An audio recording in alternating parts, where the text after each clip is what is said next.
Здравствуйте, друзья! Один миф не дает нам спать спокойно. Это миф о том, что можно прожить без проблем. Кажется, что сейчас я все сделаю, везде выучусь, все куплю, везде заплачу, со всеми нужными людьми познакомлюсь, и наступит райская жизнь без проблем. Почему-то так не происходит, и на смену одной решенной проблеме приходит десяток других.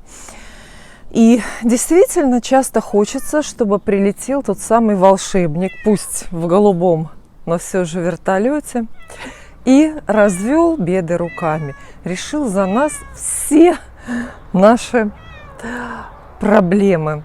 Это как в детстве. Приходишь домой и рассказываешь родителям вот буквально все, что тебя тревожит, беспокоит, вываливаешь на них этот груз и с легким сердцем живешь, потому что больше это не твоя проблема, это их проблема. Мне кажется, из этих соображений многие надолго задерживаются в отчим доме, не съезжают от родителей именно потому, что хотят подольше во взрослой жизни за собой не подтирать. И волшебник действительно иногда прилетает, но это бывает редко. Чаще теперь, в наши времена, вместо волшебника прилетают они, тренеры личностного роста. Это люди, которые учат вас за ваши деньги решать ваши проблемы. Их очень много. В сложные для социума, для гражданского общества времена эти герои особенно активны. Дошло до того, что даже сама Ксения Собчак рекламирует сейчас свой собственный курс роста. Так долго она кляла и проклинала этих инфо-цыган, с ее слов, это ее термин, но теперь сама присоединилась. Вероятно, это грозит большим кушем. Больше зарабатывать теперь негде. В связи, сами знаете, с чем. Помимо тренеров личностного роста, свои услуги по решению проблем личных, хозяйственных, бытовых предлагают различные экстрасенсы, колдуны, колдуньи и гадалки. Кто-то обещает мужа вернуть, кто-то обещает притянуть деньги или сделать вас здоровыми. Вот и я сегодня предлагаю не вполне традиционный метод, если не решение вашей главной проблемы, то, по крайней мере,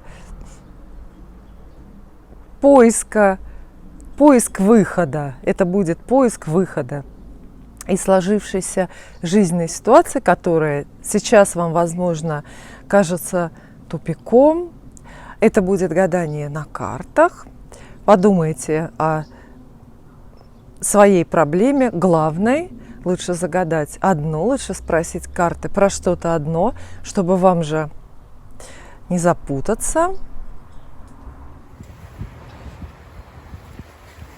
Осенью у меня тут работала бригада садовников, и они обрезали вот эти инжирные деревья очень сильно, коротко, прямо вот обстригли, можно сказать, под ноль. А вот сейчас, посмотрите, все равно есть ягоды.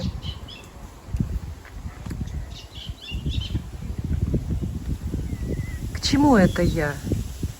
Я к тому, что как бы здорово вам не подрезала ветки жизнь, этот злой садовник, все равно все отрастет снова. Не расстраивайтесь. Жизнь всегда продолжается, что бы ни произошло, что бы ни случилось. Вот мой инжир вам в доказательство. Вот такой вот максимально творческий беспорядок у меня на столе, и мы вместе выбираем карты для гадания. Давайте посмотрим. Разберем весь арсенал. Гадание называется «Как решить вашу проблему». Буквально так. Ни больше, ни меньше. Посмотрим, а был ли мальчик, то есть ли вообще в целом у вас эта проблема. Может быть, вы преувеличили и надумали, придумали. Так, ну остановите меня, вот заняла весь стол. Давайте посмотрим. Есть карты, ну, есть много других, но здесь Таро кошачий глаз. Здесь есть Таро Напо Кроули, царские, Висконти, испанские, классическое Таро, еще более классическое Таро. Вот подумайте, я не буду гадать на всех, но вы присмотритесь к ним и вот попробуйте выбрать. А потом посмотрим, останутся ли в игре те карты, которые вам понравились. Это будет такой лишней подсказкой, лишним поводом для вас порадоваться и лишним поводом подумать, что ваша проблема, может быть, решится легче, чем у других. Ну, как? Какие вам нравятся карты? А выбирать все-таки в конечном итоге мне, потому что, ну, здесь и я просто поэтому. Я бы хотела, наверное, оставить Кроули, убираю. Слишком уж они драматичные. Эта колода у меня слишком любит драму. Нам драма не нужна. Оставлю кошачьи. Оставлю это тоже. Оставлю, наверное, классические карты. И оставлю царские. Вот так вот. Хорошо? Вот. А испанские-то были хорошие, красивые. Ну, в следующий раз, если вы напишите в комментариях тему для другого гадания, для нового, то мы сделаем уже, используя другие колоды, другие карты. Хотя мне кажется, что карты обижаются на этот глагол «используем». Тут непонятно еще, кто кого использует. Итак, а вот теперь выберите. Это 3 варианта. Гадание будет в 3 вариантах. Таро кошачий глаз, здесь везде кошечки. Это вот абсолютная классика Таро. Вы все видели такие карты много-много раз. Может быть, у вас даже они есть в домашней аптечке. И есть еще царские, такие сверкающие, блестящие, настолько золотые, что режут глаз, и даже картинку порой не разобрать.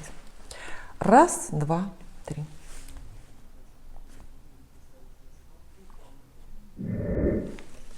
Ну, я договорилась сегодня во всех случаях вас настраивать на победу, на успех. Поэтому скажу вам и всем остальным, да, это гадание для первого варианта, скажу вам и всем остальным. Есть популярное и очень верное выражение. 80% ваших проблем, которые не дают вам спать и есть, лишают радости жизни, разрешаться сами собой, неизбежно разрешаться, не продолжится вечно. Разрешаться сами собой. Это 80% ваших проблем. А остальные 20% ваших проблем просто не имеют решения. Соответственно, не разрешатся никогда. Поэтому и в первом случае, и во втором случае страдать о них, много думать о них, лить слезы не имеет никакого смысла. Оптимистично звучит, по-моему, очень жизнеутверждающе. Часто говорю это себе. Расклад-то большой, я запланировала. Посмотрим, хватит ли у вас терпения дослушать до конца.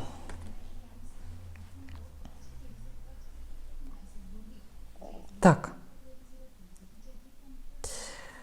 Ваша проблема. Посмотрим, как карты ее описывают, какие предлагают варианты решения, какое будущее может быть неизбежное или такое, которое вы слепите сами. Ну, тут кто что любит. Кто-то любит жизнью управлять, а кто-то любит по течению плыть. Я считаю приемлемыми оба варианта. Итак, вашу проблему карты описывают как серьезную. Да, проблема есть. потому что здесь есть старший аркан, карта отшельник. Карта отшельник глубокая, философская. И первое, что она сообщает, это то, что проблема эта лично ваша. То есть вы правы в том, что обременяетесь этими сомнениями, этим делом. Проблема эта действительно ваша. Она какая-то очень частная, очень приватная. И она висит на вас полностью. Все идет под вашу ответственность. Вы много думаете об этом, скорее всего, думаете правильно. Проблема предполагает выбор некоего пути. И, скорее всего, вариантов не так много. Вариант, скорее всего, один. Вот.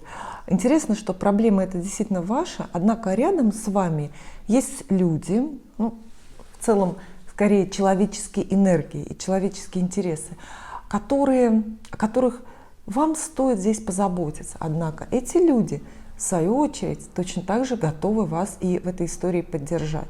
То есть две карты мы получаем здесь. Карта отшельник и десятка кубков с совершенно противоположным значением. Если карта отшельник описывает человека в одиночестве, наедине с собственными мыслями и травмами и решениями, то десятка кубков, наоборот, это коллектив, это набор людей, трудовой коллектив или семья. То есть мы делаем вывод, что вам нужно решение принимать очень самостоятельно, может и эгоистично, однако очень думая о других людях.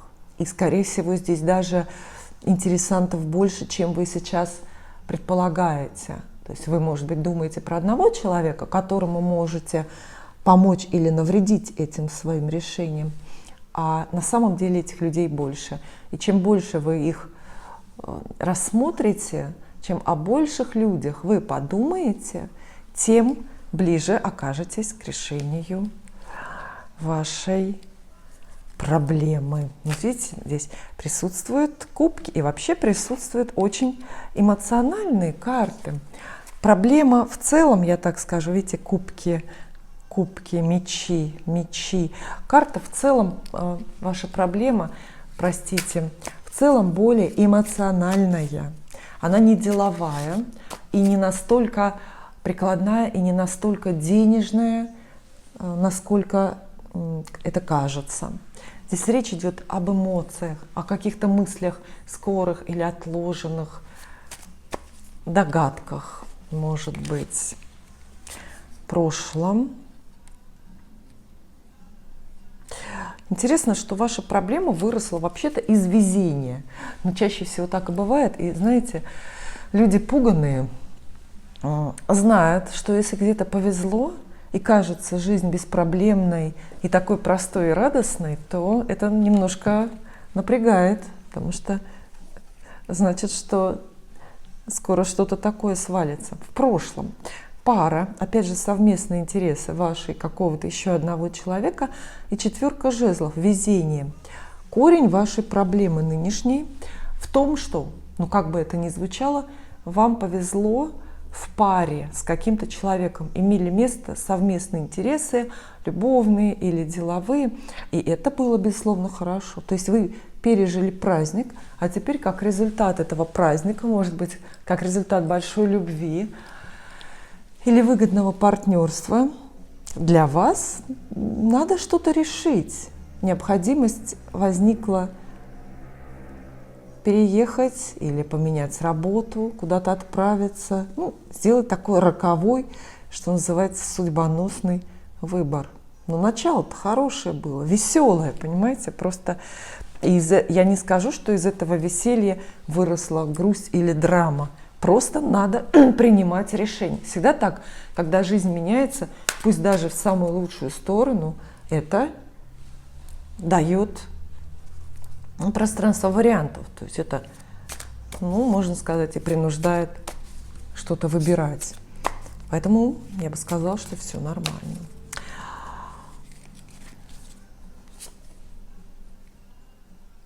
К сожалению, есть противоборствующие силы, человеческие или силы Вселенной, которые против, которые вот так вот навстречу вашим мыслям и вашей решимости идут и действительно не дают вам это решение правильно принять.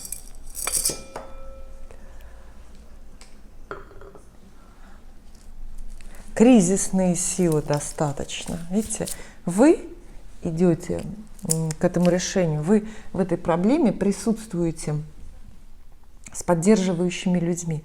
Но здесь есть еще люди. Вот десятка и вот десятка. Возможно, это люди одни и те же. Да, понимаете?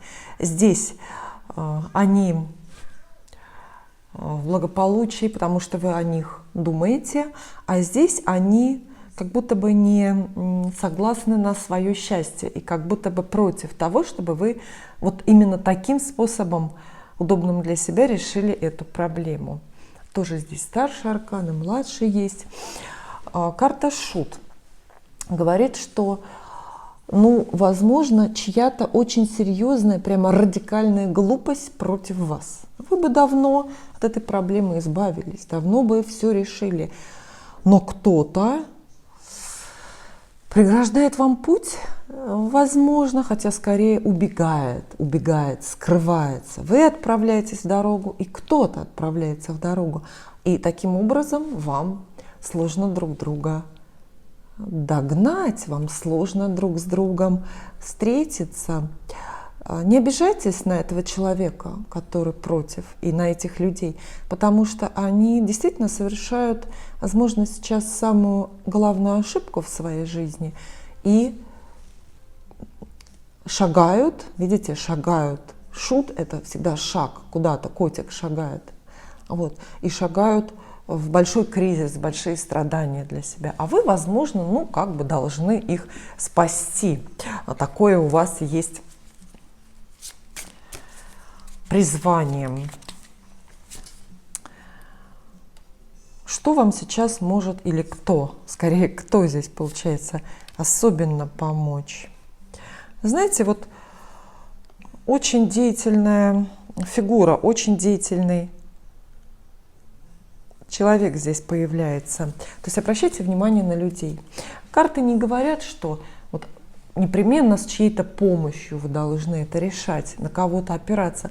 Однако, посмотрите, рядом с вами, достаточно близко, есть очень энергичный человек. Ну, здесь король жезлов. Посмотрите, какой довольный котик. Явно у него все в порядке. Он знает, что в любую минуту он может себе и птицу поймать, и человека завести, и котят нарожать от какой-нибудь кошки. Ну, то есть, видите, вам есть силы у какого-то человека, ресурсы, здоровье, время, деньги. Карта советует вам этого человека, ну, во-первых, распознать где-то рядом и использовать чужие ресурсы. Я не говорю, заметьте, это немножко разное. Просить помощи. Просить помощи — это другая энергетика, другая у этого действия. Вам надо использовать ресурсы чужие, другого человека. Возможно, использовать чужие деньги. Понимаете, да? Или чужие связи. Чужие знания, возможно, но в меньшей степени. А в будущее вашей проблемы не очень пока четко и не очень пока ясно этой эмоциональной карты. Переживать и думать об этом придется впереди еще больше. Пока карты видят только эмоциональные затраты ваши, еще более серьезные, чем теперь. Похоже, что вы не готовы принять решение, хотя оно очень требуется от вас, очень-очень. А вы не готовы. И я предполагаю, ну уж простите меня, что вам нравится, скорее всего, вам нравится помучиться. Ох, как много таких людей, которые любят затяжные сложности в жизни, потому что это же дает очень большое движение эмоций, это дает вот то самое ощущение жизни. Мы одинаково остро чувствуем жизнь, когда радуемся и когда плачем. Одинаково остро, неизвестно еще когда, острее. Поэтому нет скорого решения у этой проблемы не случится. потому что, ну, вы предпочтете еще больше кого-то любить и предпочтете еще больше кого-то жалеть и кому-то привязаться. И, собственно, вот ваше непонимание проблемы или непонимание с причастными людьми происходит именно от вашего большого сердца, от вашей доброты или от вашей влюбленности. Вот так. То есть пока, ну, здесь краткосрочный прогноз, конечно, как любое общее гадание, но пока я решения не вижу и подозреваю вас в каком-то личном, может быть, слегка тайном интересе. Вы хотите, чтобы эта проблема продолжалась? Ну, хотите и хотите. Ладно, хотите дальше. Однако вот основные карты, которые мы вообще достали из колоды, именно эти карты отвечают на вопрос, как же вам решить эту вашу проблему? И ответ однозначный. Вот помните, я вам сказала, что есть какое-то ресурсное лицо, богатый или деятельный человек, или человек со связями, может быть, очень умный, может быть, очень сильный, кстати. Иногда некоторые проблемы, вот представляете, решаются физической силой по-прежнему, несмотря на то, что мы каменный век давно пережили, но это так, все равно. И главные советы, ответы для вас, как же вам решить вашу проблему. Вот он, император, тот же самый деятельный и, знаете, человек с положением, человек, которому очень многое подвластно, кто-то из неприкасаемых, кто-то из высшего эшелона. Это начальник, может быть, ваш старший родственник, может быть, просто знакомый, у которого много всего.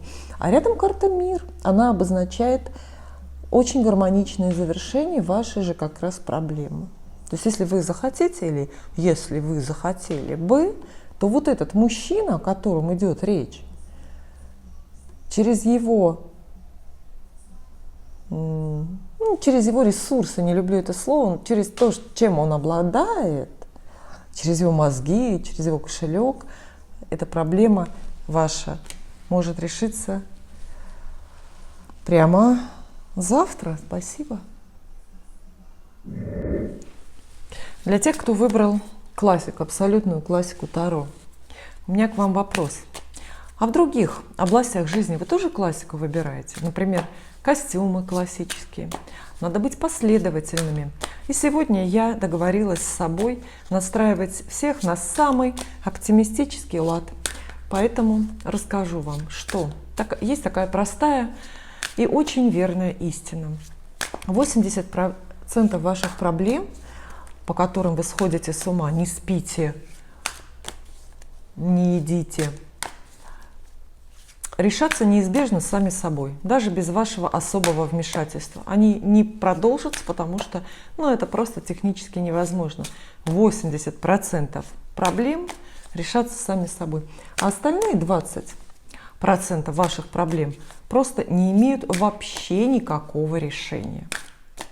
Это звучит очень оптимистично и жизнеутверждающе, потому что получается, что и нервничать-то вообще не из-за чего, не надо. В обоих случаях ваши нервы никому и ничему не помогут. А мы разбираемся с вашей проблемой. Посмотрим, есть ли эта проблема сама по себе, присутствует ли она в принципе, кто или что может вам помочь ее разрешить, будут советы для вас. Расклад довольно большой, потребует вашего терпения. Ага. Карты описывают вашу проблему как существующую, скажем так. Видите, это не мелочи, это не пустяки. Есть старший аркан, карта «Мир». И она, конечно, говорит о том, что в целом эта проблема это часть вашей жизни, часть достаточно большая. И от того, что вы решите, на что вы согласитесь или от чего откажетесь, зависит буквально ход вашей жизни, а может быть и не только вашей, и на достаточно долгое время. То есть ваша проблема состоит в прекращении чего-либо, либо в том, чтобы начать что-либо. Прекратить работу, начать работу, прекратить бизнес. Начать бизнес, прекратить брак, начать брак, вот, и так далее. Карта Мир — это всегда, она хорошая, она такая очень гармоничная, она описывает очень естественные переходы нашей жизни с одного уровня на другой. То есть это вот она описывает ту самую спираль, по которой в идеале наша судьба движется. Однако это и границы, это некий водораздел между прошлым и будущим. Есть только миг между прошлым и будущим. Вот, да, эта карта — это как раз тот самый миг. Рядом королева Пентаклей — это вы сами.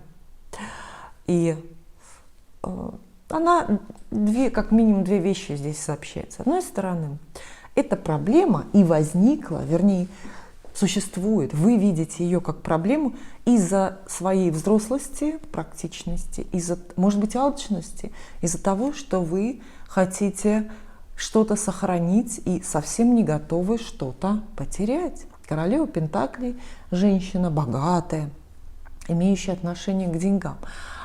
Поэтому проще всего здесь, конечно, предположить вашу проблему, связанную либо с деньгами, например, с какой-то сделкой, продажей квартиры или там, покупкой чего-то, либо это может быть проблема, связанная с браком, потому что королева Пентаклей — это жена в колоде Таро. Но проблема, знаете, такая здоровая, не болезненная и, самое главное, не надуманная. Посмотрите, здесь у нас какие пентакли, пентакли, пентакли. Практичные очень карты выпадают. То есть в целом этот расклад уже выдает вас весьма-весьма рационального человека. Здесь нет эмоций, практически нет запутанности какой-то чувственной. В прошлом, откуда эта проблема произрастает или откуда у нее растут ноги. Трудности серьезные, можно сказать, официальные. Трудности с законом, пожалуй. Трудности с властью, пожалуй, что девятка мечей говорит, что вас что-то напугало. Новости, поведение какого-то человека, ограничения административные, какие-то законодательные. Карта Император может описывать иногда проблемы фактические и очень большие, даже, знаете, планетарного масштаба. То есть ваш испуг может быть связан с обстоятельствами, которые пугают сейчас многих, не только вас. То есть это, знаете, какие-то коллективные эмоции негативные и веяния. Император здесь может описывать властного, обладающего властью по отношению к вам человека, например, вашего начальника, родственника, какого-то командующего друга, мужа, в конце концов, знаете, это муж и сообщения от него, пугающие какие-то, а дальше уже для вас проблема, связанная с браком, например, вырастает. То же самое по этому же сценарию мы можем увидеть ее с работой. Но вы знаете, все серьезно. Чувствуется, что вы задумались о очень-очень взрослых вещах и мыслите пока правильно. Хотя помните, страхи, из которых эта проблема происходит, по большей части напрасные, ничего не сбудется, что вас испугало, что дало толчок для этой проблемы. Это ничего не сбудется. Но сейчас вы не боитесь, и это очень правильно, и это очень хорошо.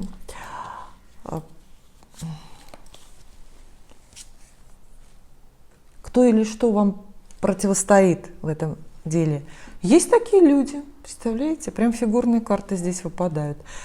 Против вас, но, хорошая новость, против вас не Вселенная, вот та самая, против вас не магия, против вас не какие-то коллективные или групповые интересы. Против вас конкретные люди. Именно они не дают вам правильное решение сейчас принять, потому что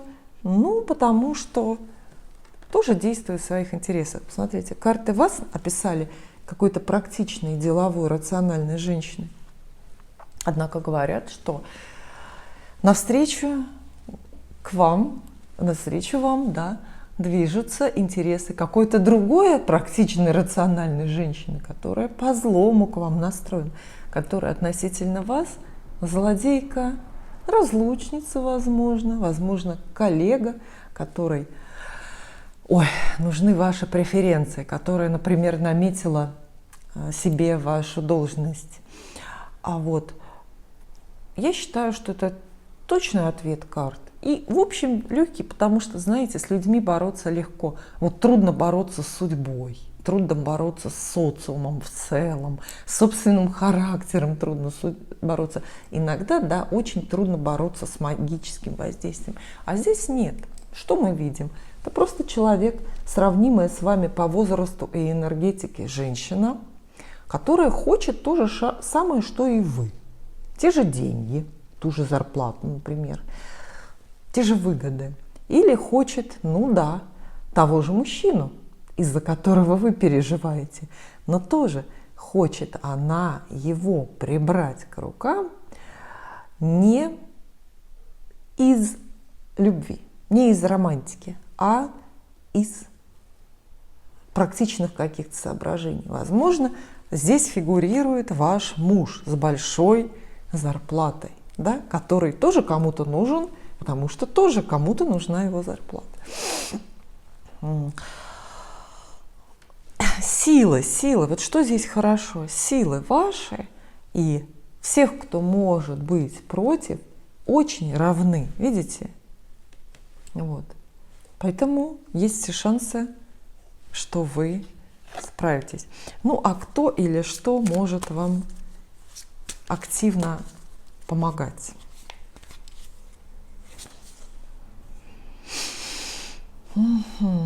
Надо разобраться, говорят карты. Конкретного человека или группы лиц, которые бы вам сейчас точно помогли, пожалуй, что нету. Это неопределенный круг людей или человеческого знания, скорее всего, человеческих каких-то ресурсов. Вот к этому надо стремиться, на это нужно обращать внимание. То есть надо разобраться. Видите, карта Солнца, старший аркан здесь появляется. Она призывает навести ясность, разобраться. Разобраться с какими-то вещами можно просто разговором откровенным. Можно просто почитать литературу, поднять какие-то документы, в конце концов прибегнуть к услугам частного детективного агентства. То есть вам нужно знание. И это очень поможет вам. Когда вы что-то узнаете, когда вы увидите свою проблему в мельчайших деталях, когда не останется там темных пятен, не останется поводов для подозрений, то эту проблему, во-первых, на 50% эта проблема сократится только лишь от того, что вы прозреете и что-то узнаете. Видите, двойка пентаклей здесь, 50 на 50. То есть на 50% ваших переживаний станет меньше. И ваших, например, денежных рисков станет меньше. Кстати, вот эта двойка пентаклей, мне кажется, может обозначать и закрепленный у нас в Гражданском кодексе режим общей совместной собственности супругов. Правда, да? 50 на 50. То есть если речь идет вообще о каком-то разделе, в бизнесе, например, или в браке, то узнаете все до конца, посчитайте все до конца, с кем надо поговорите, с адвокатом проконсультируйтесь в конце концов. И вот когда вы все про это узнаете, то вам останется меньше поля для деятельности, для переживаний.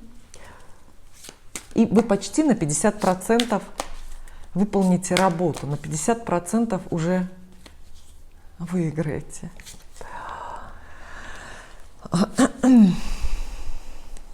Ого, вот они советы пошли. Предсказательная часть расклада.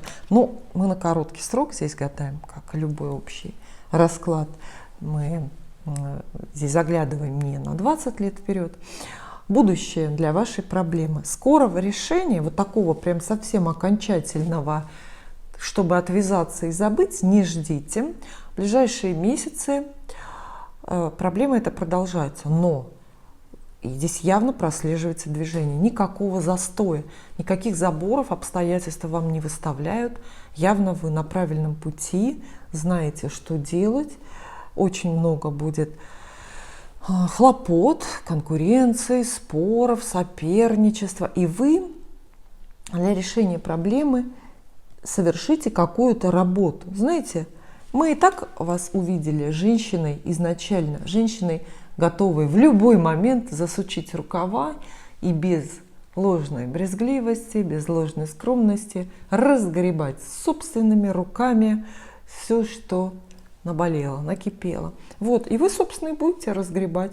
Карты очень здоровые, они говорят, что вы будете для решения этой проблемы много делать, видя рациональные какие-то пути, имея инструменты. В общем, все прекрасно, зеленый свет, карты дают, решайте дальше. А вот самые главные карты, ради которых мы, собственно, все это действие и затеяли, это советы для вас. Здесь ответ содержится. Как же решить вашу проблему, которую вы загадали в самом начале, когда слушали вступление к видео? Вам нужны усилия. Вот это тот случай, похоже, что ваша проблема не попадает в тот самый список, в те самые 80%, которые я огласила в самом начале. Она решаемая, очень даже решаемая. Она, в общем, простая, на поверхности все. Но нужны ваши усилия. Само собой не решится. Причем усилия максимально. Видите, здесь карта смерть, как знак каких-то вот особенных перемен. И десятка жезлов. Вместе карты говорят, что чтобы выйти из этого тупика, вам надо прям вот понадрываться, что называется, рвать жилы. Да, нужно очень стараться и брать на себя колоссальную ответственность, не перекладывать ее на других людей или ангелов и тащить это бремя. Может быть, много работать, может быть, это, знаете, бремя иногда бывает такое эмоциональное. То есть вы не должны бояться и эмоциональных перегрузок тоже. Вы должны, видите, карта смерти рядом. Это не просто напряжение, не просто работа и старание. Карта смерть говорит, что вы в своих стараниях решить эту проблему должны буквально выйти вот на новый уровень. Вы должны переключиться в режим какой-то иной, боевой режим, то есть, возможно, объявить самой себе режим чрезвычайной ситуации. Вот так. Спасибо. И для всех, кто выбрал себе вот эти карты «Царское Таро», сообщу, что я сегодня всех настраиваю на оптимистический лад. Вероятно, сказывается погода, вот это палящее солнце, морской бриз, который дотягивается. 80% ваших проблем, даже самых сложных, как кажется, из-за которых вы рыдаете или лишаетесь аппетита, решатся сами собой, представьте, даже без особого вашего участия. Они не продолжатся долго, просто потому, что это технически невозможно. Эти проблемы, 80% из них решатся сами собой. А остальные 20% ваших проблем не решатся никогда, потому что это невозможно, потому что это проблемы, которые решения не имеют. Понимаете, да? В обоих случаях переживать, рвать на себе волосы, посыпать голову пеплом совершенно бессмысленно. Ну как, подняла я вам настроение в начале гадания? А теперь карты. Расклад довольно большой. Я рассчитываю на ваше терпение. Хотя, знаете, вначале хотелось сделать его еще больше. Но я же не уверена в том, сколько времени своего личного вы можете затратить на просмотр этого видео. Поэтому сократила в таком рабочем режиме я этот расклад сократила относительно первого варианта. Была рабочая версия другая, там, не знаю, на 1,5 часа буквально. И так, что карты говорят про вашу проблему? Что это? Кто это? Ваша проблема, ну, не критическая и не разрушительная, самое главное. Здесь есть королева жезлов, похоже, что колода описывает вас.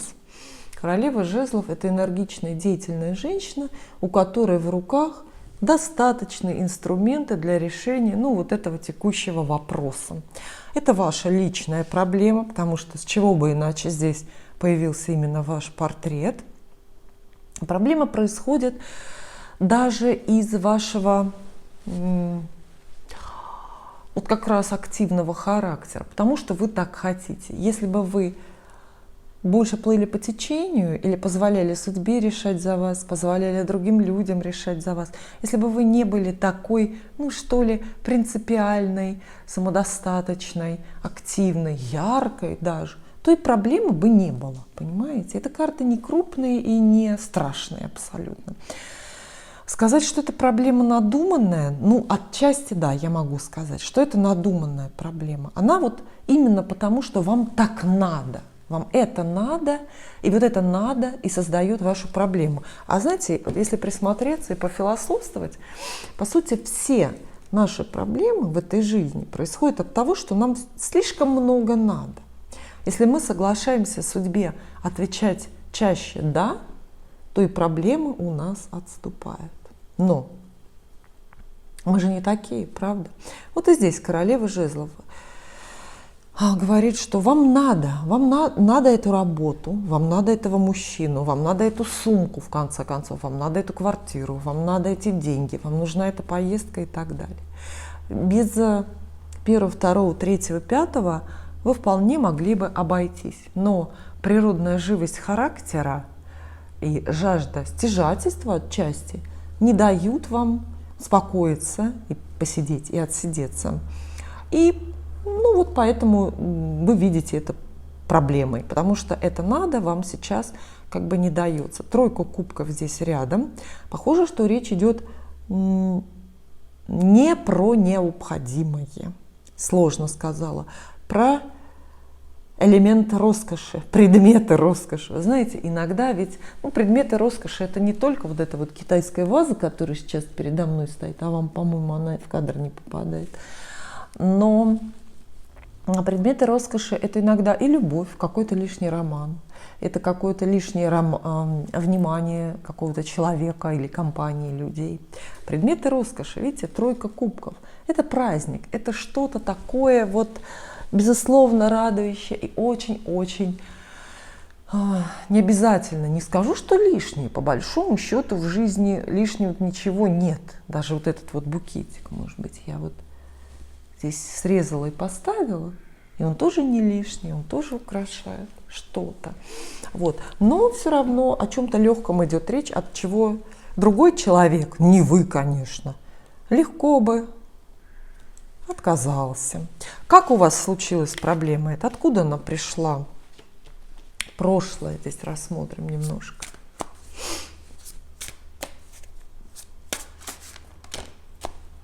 Для вас очень настойчиво выпадают какие-то карты постоянно. Да? Кубки очень настойчиво выпадают, видите? Это и семерка, ложный выбор, которая, и какой-то человек обещающий, или романтический герой. Но прошлое, откуда происходит эта проблема? Покопаемся, немножко поковыряемся о вашем прошлом. Ну, речь не об эмоциях идет совершенно. Здесь есть рациональная, даже скучноватая девятка пентаклей. Она чаще описывает деньги, ценности, зарплату, какой-то предсказуемый рутинный уклад жизни. Она описывает то, к чему вы привыкли, и, соответственно, от чего не хотите отказываться. В прошлом был порядок, а потом он чем-то нарушился. Порядок, например, в доходах, порядок просто в жизни, с местом, стабильное место жительства, например. Это может быть и был и порядок в отношениях. А может быть еще, если для вас речь идет про любовь, знаете, девятка пентаклей – это карта людей, которые не нуждаются в отношениях, которые очень спокойно живут сами. А потом вдруг, вот видите, как будто бы судьба принуждает чувствовать, судьба принудила, простите, влюбиться, ну или вообще потратить свое внимание, свои нервы на какого-то другого человека.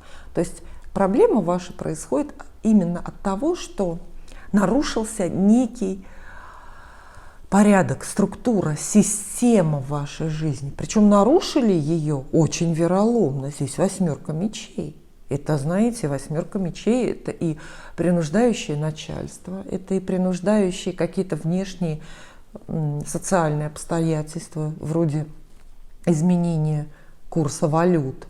Понимаете? Кто-то вторгся, вторжение, интервенция в ваш жизненный порядок. И это, соответственно, проблема. Ну, я думаю, что для многих это было бы проблемой.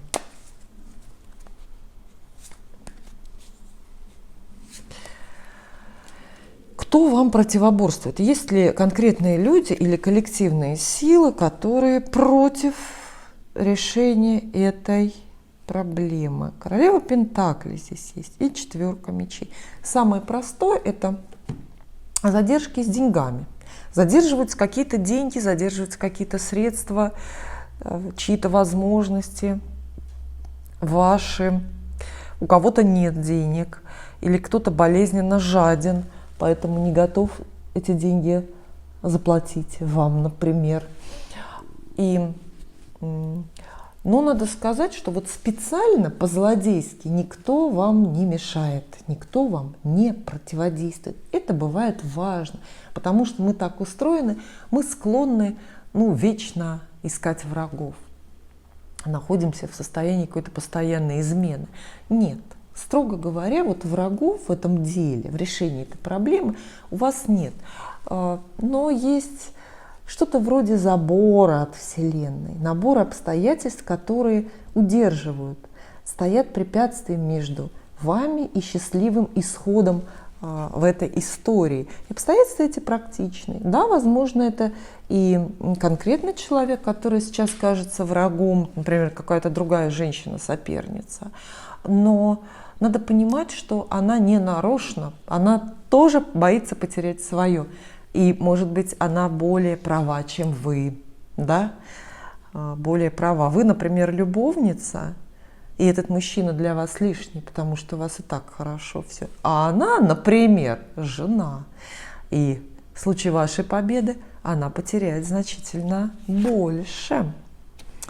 Намного больше, и времени больше, и денег больше. Так уж бывает всегда в подобных историях.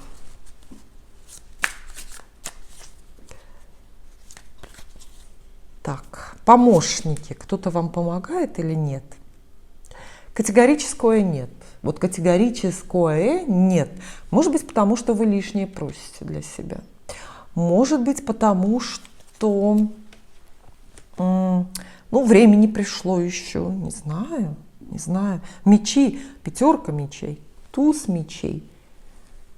Все против вас. То есть сейчас нет таких ангелов, которые вас бы поддержали. Карты не советуют обращаться за помощью, даже наоборот. Они говорят, что если вы сильно будете про эту проблему рассказывать и просить или требовать у кого-то помощи, поддержки, вы встретите непонимание. Кто-то вас даже сильно осудит или поругает, и вы вызовете даже обратную реакцию. Рассчитывая на помощь, вы встретите какое-то противодействие, увидите, насколько люди могут себя плохо вести. То есть вы натолкнетесь на чей-то дурной поступок. Нет. Кто-то готов дурно поступить, поэтому лучше это не осиное гнездо, не тревожить, чтобы не сделать хуже. будущее вашей проблемы и, самое главное, советы для вас, ответы. Тема гадания. Проблема ваша. Ого! Она решится. Вот представьте, что в отсутствии помогающих сил, тем не менее, ваша проблема довольно скоро решится в какой-то обозримый срок. Я думаю, что до 3 месяцев, потому что мы здесь надолго, на 20 лет не загадываем, ваша проблема решится. Вы окажетесь в позиции вот императрицы. Карта такая мощная, очень-очень хорошая. Все искомое, о чем вы сейчас спрашиваете карты и плачете, сожалеете, вы не спите, все это к вам придет и окажется у вас. Прямо вот окажется вас, рядом с вами, внутри вас, в вашей жизни. Вы станете обладательницей вот этого блага, отсутствие которого видите проблемы теперь. И вы будете довольны и счастливы. Выглядите вы здесь победительницей? Да, пожалуй. То есть собираете ресурсы отовсюду, при том, что никто не готов ими с вами делиться. Карта императрица, да, обещает, естественно, безусловную победу как в вопросах карьеры, денег, так и в личных делах, в романтических делах. То есть это императрица, женщина самая влиятельная, самая богатая, которая, безусловно, какая-то победила. Ну, а рыцарь мечей здесь говорит о... Во-первых, рыцарь — это, конечно, и фигурная карта, то есть это некий мужчина, благодаря решению которого решится вот это, не то сказала, да, который решит эту проблему. Вот так. Но рыцарь мечей — это еще и, как все крупные мечи, скорость. И карты говорят, что ваша проблема решится совершенно неожиданно, без всяких предпосылок, без всякой подготовки, в один день, в один из ближайших дней, ну, в течение, допустим, 3 месяцев. Обычно я по опыту понимаю, что вот такие краткосрочные прогнозы исполняются за 3 месяца именно. Ну а вот это самые главные советы для вас. Вот советы. Собственно, вот эти только 2 карты в раскладе строго и прямо отвечают на вопрос в заглавии видео: как решить вашу проблему. Что мы здесь видим?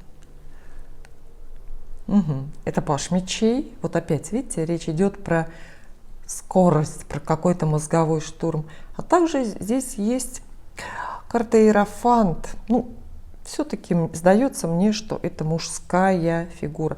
Карта Иерофант обозначает мужчину, ну, здесь, по крайней мере, конкретного мужчину. Советы для вас: положиться на решение какого-то мужчины. И это не помощь и не поддержка, нет. Речь идет совершенно о другом. Это не помогающий человек. Это человек, который вот просто может также одним днем быстро и решительно вас избавить от этих переживаний, избавить вас от этой проблемы. Интересно, что карты, по сути, понимаете, вот если мы рассмотрим весь расклад, карты как будто бы говорят, что вы, да, действительно очень активны, и желания здесь много у вас решить эту проблему, но вы сами ее в окончательном виде не решите. То есть вы должны, естественно, двигаться и что-то предпринимать, но окончательное решение будет за мужчиной. Что это за мужчина? Это ваш начальник, который решает, например, там, переместить вас на новую должность, назначить. Это может быть мужчина ваш, любимый человек какой-то, ваш муж или просто жених, партнер какой-то. Это может быть какой-то ваш старший родственник. Вообще Иерофант — это старший человек, часто по возрасту, иногда по развитию умственному и духовному. Вот. То есть есть какой-то более владеющий ситуацией человек, более мудрый или более ответственный. И только он словом и делом эту проблему для вас решит. По крайней мере, так сбудется, так будет. А сейчас, ну, вы можете какие-то мелкие действия предпринимать. Спасибо.